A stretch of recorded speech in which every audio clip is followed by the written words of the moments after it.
What's good, everybody? Good morning to you. A special edition of the Midstate 48. We're talking brackets. Good morning. Chris Brooks, Scott Burton with you. Going to look at these brackets and kind of break things down from a reaction standpoint as we get into the postseason after last night's games. Ended a regular season. Scott, good morning to you. Good morning, Chris. I hope that's coffee. It is coffee. Good deal.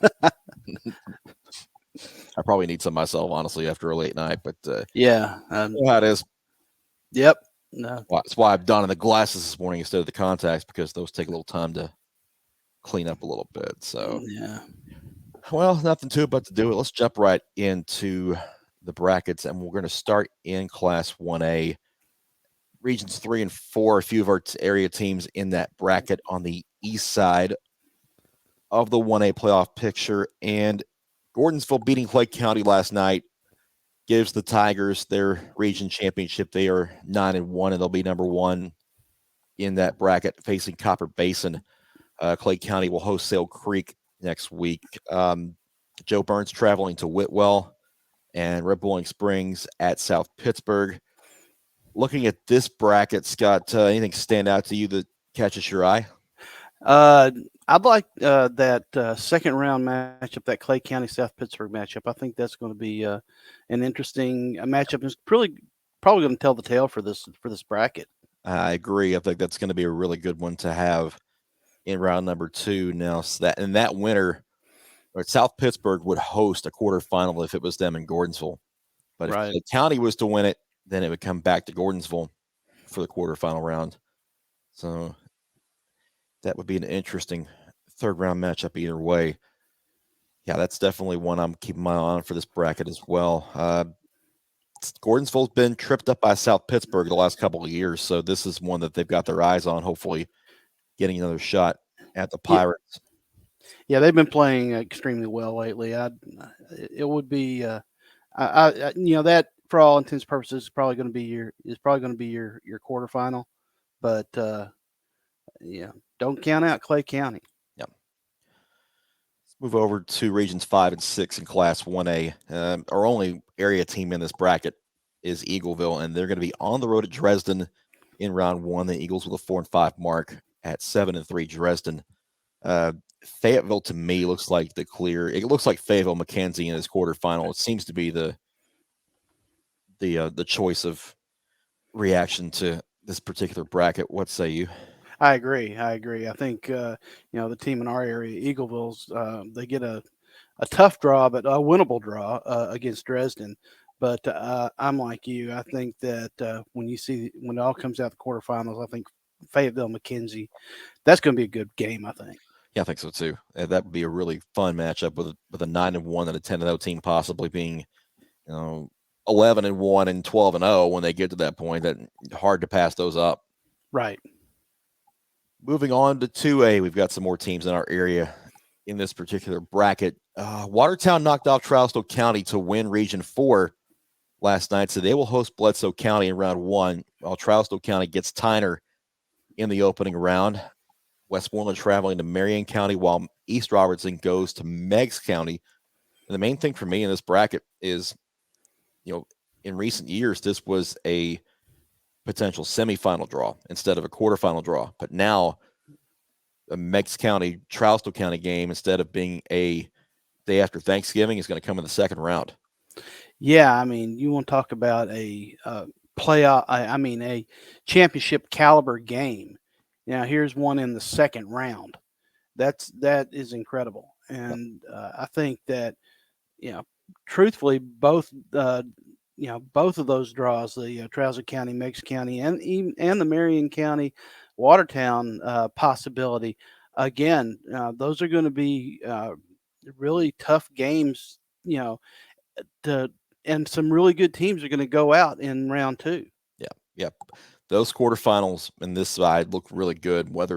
Whichever of those teams gets there, it's going to be a good matchup because, Watertown has played a lot better after a slow start to the season. Trousdale County is always competitive in this class, but Meigs County and Bledsoe and Marion County have been basically each other's nose this year, and they were again this past Friday. So yeah, really intriguing with 2A as far as this bracket goes. And it's unfortunate, like you say, that several teams, several good teams are going to be gone before the holiday. Yeah. Uh, it's just a wild scene in 2A the way it broke down this year with the reclassification. Let's jump into 3A. And your 3 and 4, Cannon County, are only local team in this side. They were number 2 after losing at Giles County last night. They will host Signal Mountain in round 1, Mm-hmm. while Giles County gets Sweetwater at home. Loudon, the number 1 out of Region 3, gets Grundy County at home, while Kingston will host Sequatchie County. This screams Giles County Loudon in round 3. I don't know really what Kingston may have something to say about it, but how do you feel about it? I agree with you 100% on that. But one thing I would like to point out is, how great is it Cannon County gets a home playoff game? Yeah, yeah, Yeah, it's a pretty tough draw with Signal Mountain, but that's a game that they can win. And yeah, unfortunately, the winner has to face off against Loudon. Probably, like you said, that's going to be right now. Giles County Loudon looks to be the class of this bracket.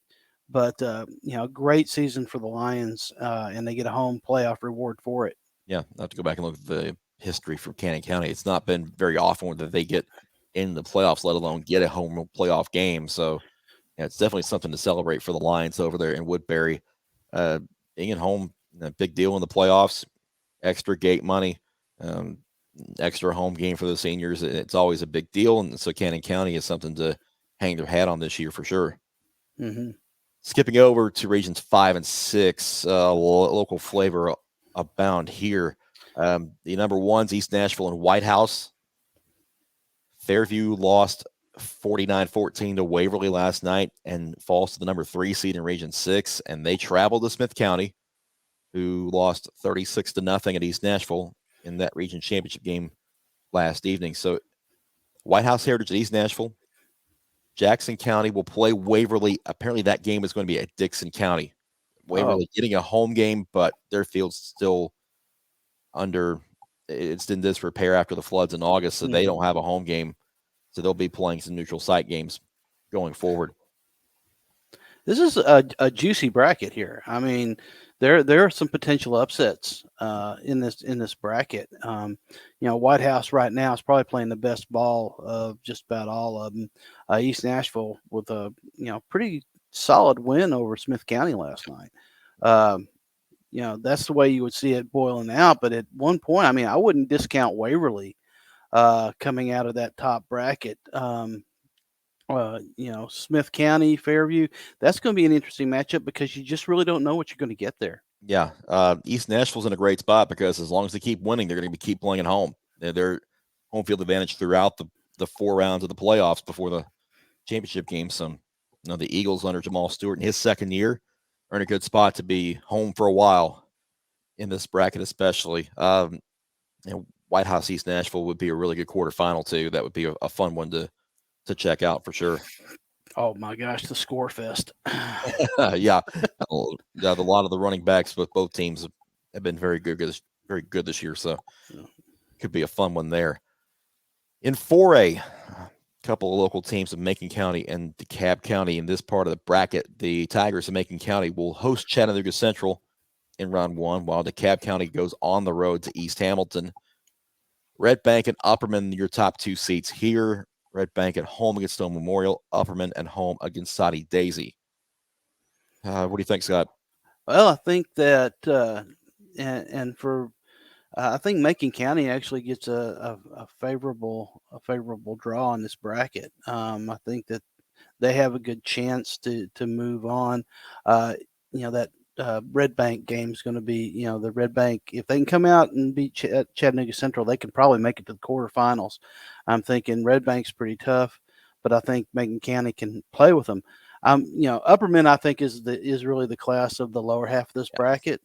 So I think that, and looking at what they've got there, barring a stumble against one of the other teams, I think that either DeKalb or East Hamilton, I think that Upperman should wind up in that spot. Yeah, I agree. Epperman seems like the prohibitive favorite in this bracket to move forward, and they've been very good all year long. They only lost to Fayetteville for Upperman, so they have a really, really strong chance to get to a deep run in 2021. Over in regions 5 and 6 of 4A, Procone, after beating Montgomery Central, takes that number 2 seed in region 5. They get Lexington at home, while Montgomery Central travels to Jackson Southside in the first round. As far as our other teams, that's it for our local teams in this part of the bracket.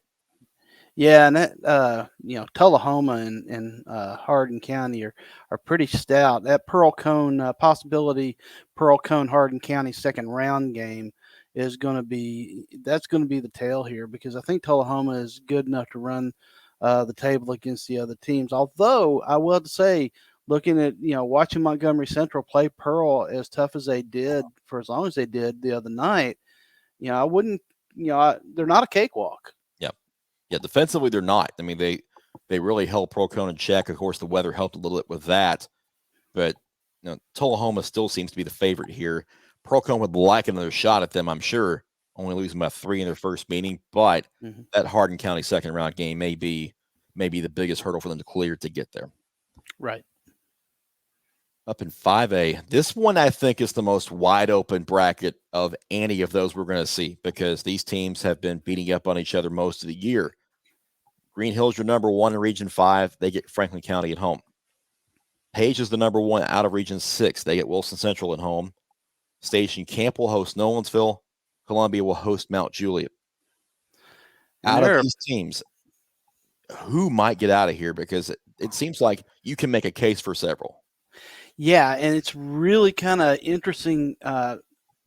You're looking at the possibility of a Mount Juliet Green Hill rematch 2 weeks after Green Hill really had to come back against Mount Juliet to lock up. Well, they already had it locked up, but to win that game, and it's always tough to beat a rival twice in a year. Yep. So that's going to be, but Columbia is no slouch either. Right. So, but that top bracket right now, it's tough. I like Green Hill because they're just playing good ball. Now, Columbia did play Green Hill earlier this year as well, so that would be a rematch of a regular season meeting between those two teams. That's true. So, I think that, when I look at that top bracket right now, I think Green Hill's probably been the most consistent, but it wouldn't surprise me to see Columbia or Mount Juliet jump up in that bracket and take that, take it down to the quarterfinal. And then the bottom half of the bracket, Station Camp being number 2, but they have not played well lately. They've had some offensive trouble, difficulty lately for some reason. Talking to Coach Alexander, they're still trying to figure out who they are after they had that 2-game losing streak. Yeah. But out of that lower half, Page, Nolensville, I like. I think that's a rematch. Yeah, region rematch in round 2, possibly. Nolensville, they started the season poorly defensively, especially. Offensively, they've come on in the second half, and they're not a great matchup for Station Camp just because they can put so many points on the board quickly. Yeah. Now, to me, the game that I would circle in this, if I, of the games to watch, is that Wilson Central Page game. Wilson Central has a really good defense, and offensively, they run the ball very well. Page has a great offense, but their defense is a little bit suspect. Yep. I think that game, Wilson Central may give Page some problems in that game. Yep. If they get by Wilson Central, I think Page has got a good shot at the quarter. And Green Hill's in the same situation as East Nashville is that as long as they keep winning, they're going to keep playing at home. Yeah. They have that top bracket, which in this year, your top bracket is the one that gets the home games. So, and that's a great atmosphere out there, and it's a great home crowd for them. And it's a big deal. I mean, year 2 of the program, the first year they could be eligible for the playoffs. They're a region champion. They're going to have home field advantage throughout the playoffs. It's a big story over there in Mount Juliet, what Green Hill has done so early in the program's history. that's a fun matchup. If Green Hill makes it to the quarterfinals, it's going to be a fun matchup between them and either and Page or Nolensville or something like that. It's going to be a fun game. Yep. Region 7 and 8, and Springfield is the number one out of Region 7. They're going to host Brighton in round 1.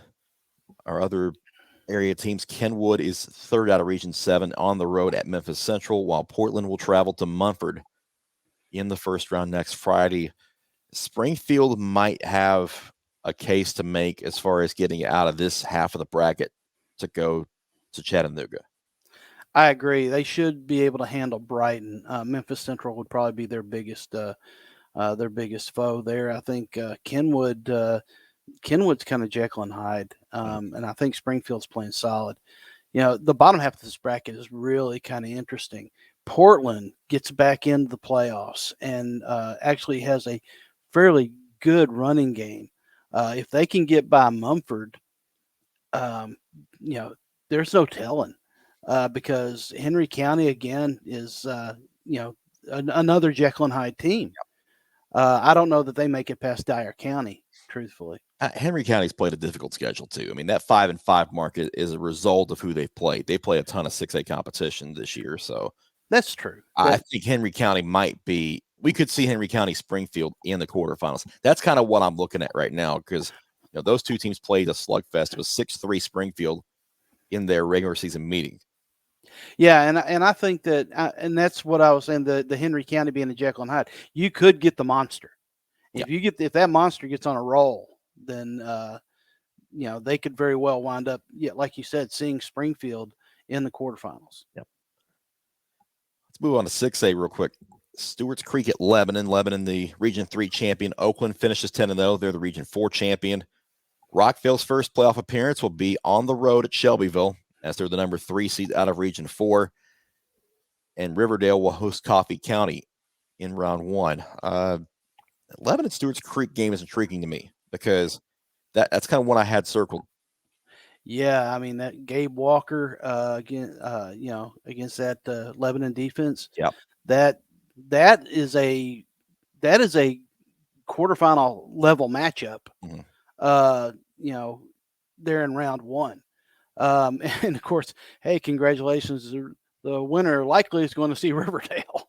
So. Right. Yep. But what also on the bottom of the bracket, you have Rockville, who's had been playing really well and had a game against Oakland. Oakland made a statement in that one, and guess what? If they beat Shelbyville, look who's waiting. Yeah. Didn't I just see you? Yeah. Right. Yeah. And didn't you just whip us because Oakland put a hurting on Rockville in week 11, and I think they kind of made the statement that we've played some close games this year, but. We're still here. We're still the champs until somebody knocks us off. Yeah, I mean, in all honesty, when I look at the quarterfinals, I see Battle of the Borough level 2. Likely, I do think though that a Riverdale Lebanon second round matchup would be very, very good. Oh yeah, the way both defenses have played this year. Yeah, I mean, you may see a 6-3 game there the way the defenses play. Right.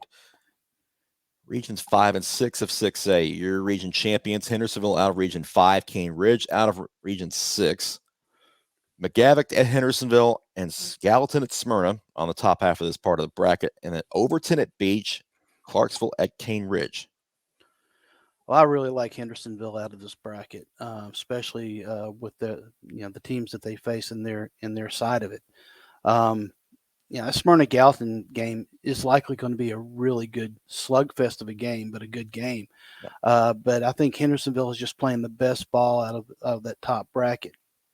The lower half of the bracket, it's set. Overton you can't count out, and they very well could, smack Beach around. But right now, if I looked at it, I think that the winner of the Cane Ridge Beach game would be who Hendersonville would see, and boy, wouldn't that be interesting if you get the Battle of Drake's Creek, round 2. Right, very possible in the quarterfinal, and the winner out of that would host the semifinal game, regardless of who else comes out of it. So Hendersonville has home field advantage throughout, and Beach would try to take that away from them.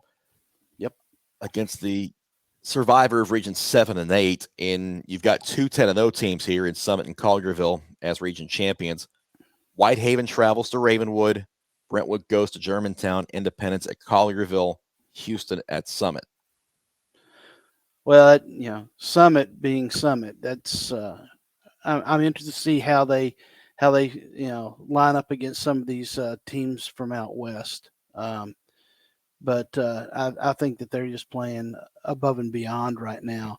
Good to see Brentwood after they played such a tough schedule at the start, really come back solid, lock up that number 3 spot. Of course, their reward, you know, probable Summit, although they got to get by Germantown. Yeah, people will look at Independence's record and say, "Oh, they're 4-6. They don't really have a chance." That's not necessarily the case. Mm-mm. As far as difficult schedules, Independence has played it.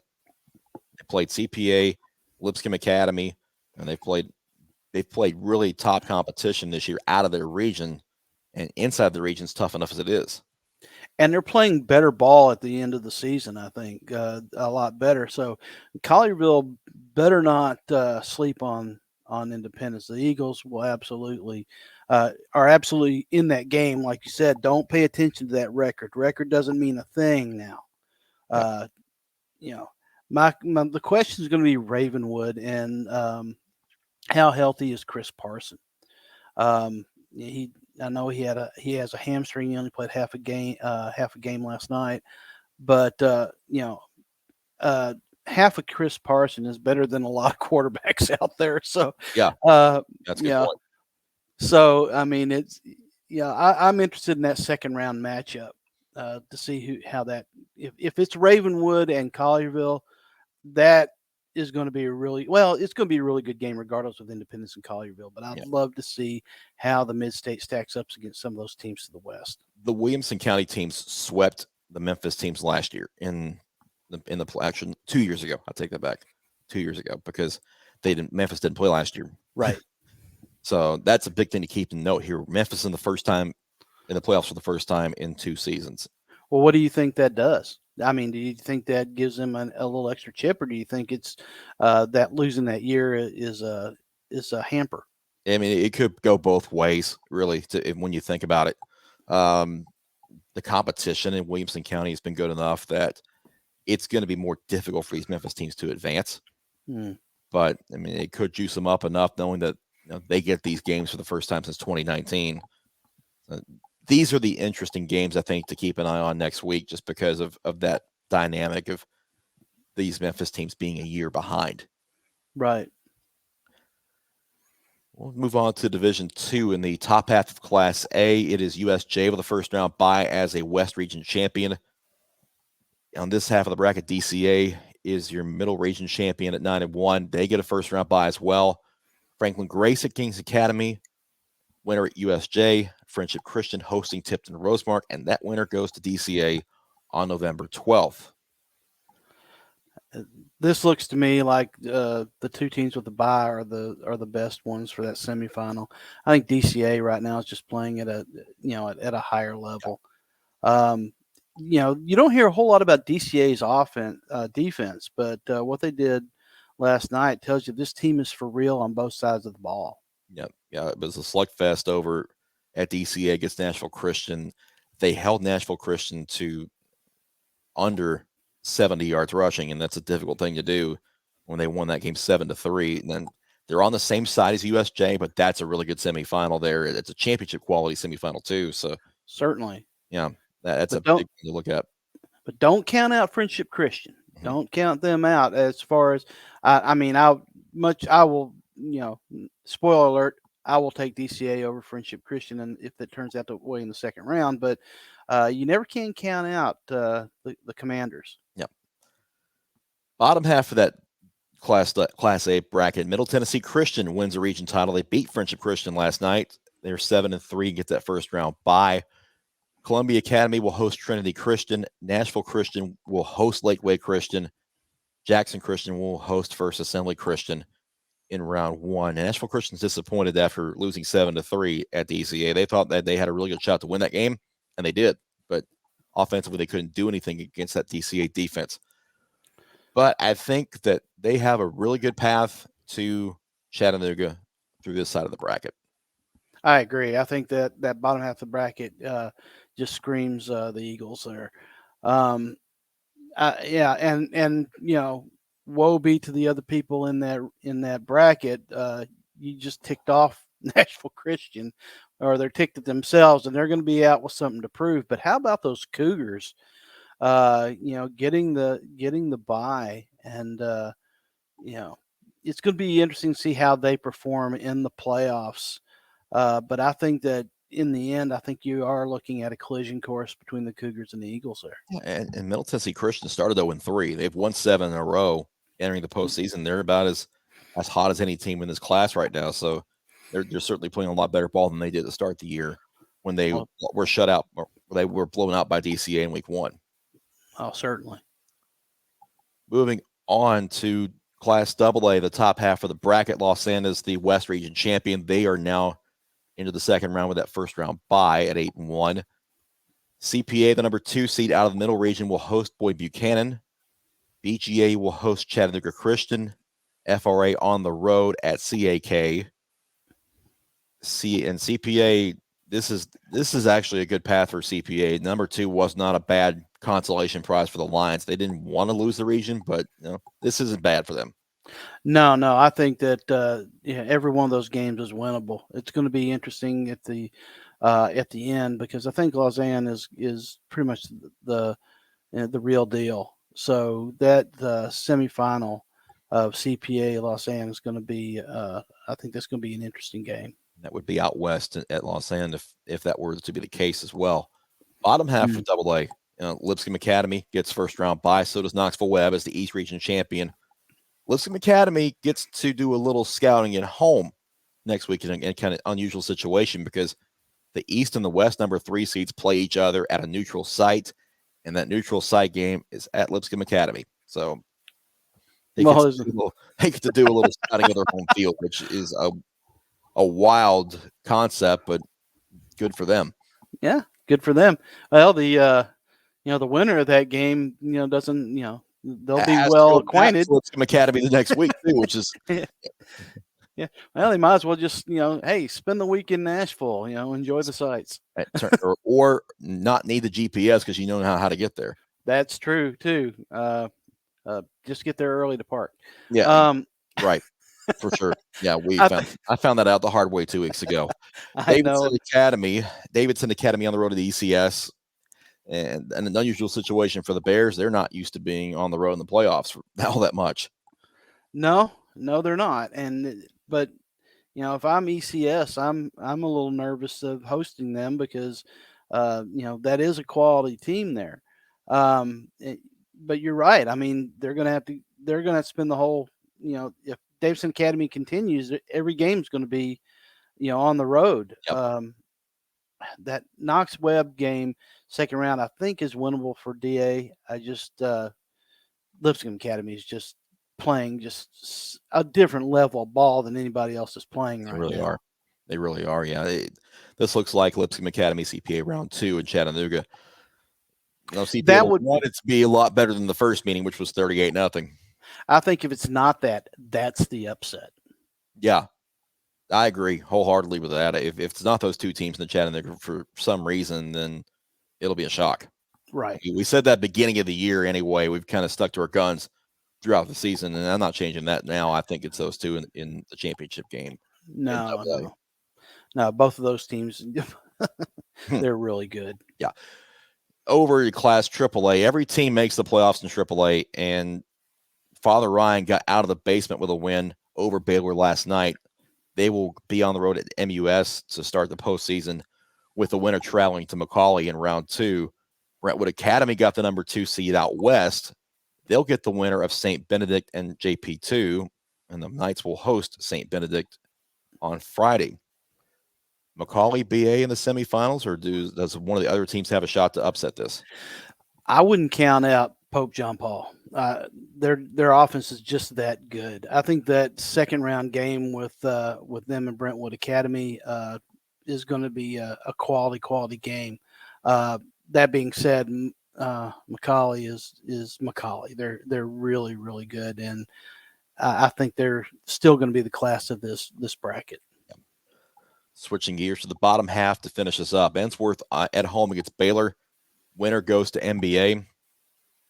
Christian Brothers at Knoxville Catholic. Winner travels to Briarcrest in round 2. What do you think here? Man, this bracket is loaded. I mean, there are a lot of questions here. I like it the way NBA's been playing lately. Yeah. But Ensworth showed us something last night. Christian Brothers is Christian Brothers. I think that when it comes down to it, though, you're looking at probably a Briarcrest NBA final. The way NBA's playing, I wouldn't put them past them winning this bracket. Yeah, I could see an NBA Briarcrest semifinal as well, and the winner would probably take McCallie and Chattanooga. The way NBA's been playing defensively, they've been very good the past few weeks. So, yeah, I would put them on that line, at least in round 3. Right. Final thoughts before we get out of here. I know we've spent a half hour breaking down these brackets. Postseason's here. Let's get it on. Yeah, absolutely. I mean, this is what everybody's played for. Just good luck to everybody and enjoy it. It's all we've got for our Midstate 48 special bracket breakdown. Thanks for hanging out with us on a Saturday morning. Hope you enjoy your weekend. We will talk to you on our usual Wednesday edition of the Midstate 48, where we will get you ready for week 1. Until then, for Scott Burton, I'm Chris Brooks. Have a great weekend. We will talk to you next week. So long, everybody. I'm getting a donut. Sounds like a good idea. Let's do it.